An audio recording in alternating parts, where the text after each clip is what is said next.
এই আশ্রমের ছেলেমেয়েরা নিজের হাতে এই দেখুন কত সুন্দর, এটা কিন্তু একদম ওই বাচ্চাদের হাতে তৈরি বাগান। সব এই শিশুরা সবজি চাষ তৈরি করেছে এবং এই কুমড়ো, লাউ, পেঁপে, তারপরে ওল, কাঁচা লঙ্কা, বিভিন্ন ধরনের এখানকার এই যে উৎপন্ন হয় এই ফসলেই কিন্তু এদের এই কোনো কীটনাশক ইউজ করে না।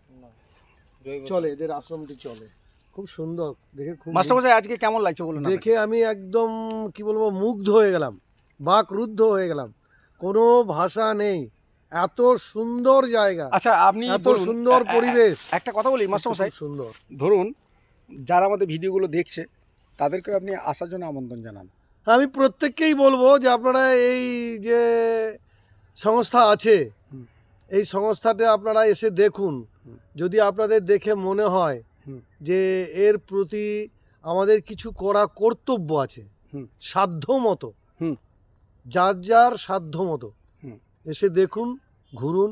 যদি মনে করুন যে এখানে কিছু করার আমার প্রয়োজনীয় আছে, তাহলে প্রত্যেককে বলবো প্রত্যেকের সাধ্য মতো এখানে সাহায্যের হাত বাড়িয়ে দিন।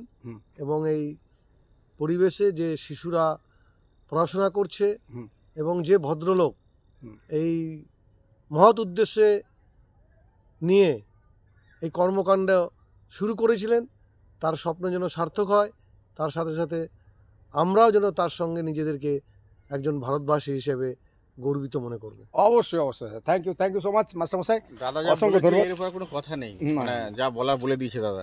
তো একটাই কথা, আমরা আশ্রমের স্বার্থে, এইখানকার বাচ্চাদের স্বার্থে আমরা প্রচার চালাচ্ছি ফেসবুকের মাধ্যমে। আপনারা আসুন, ধর্মীয় বলুন, মানসিক বলুন, সমাজসেবা বলুন, আপনারা এর সঙ্গে যুক্ত হন, আসুন, দেখুন, ভালো লাগবে জিনিসটা এখানে।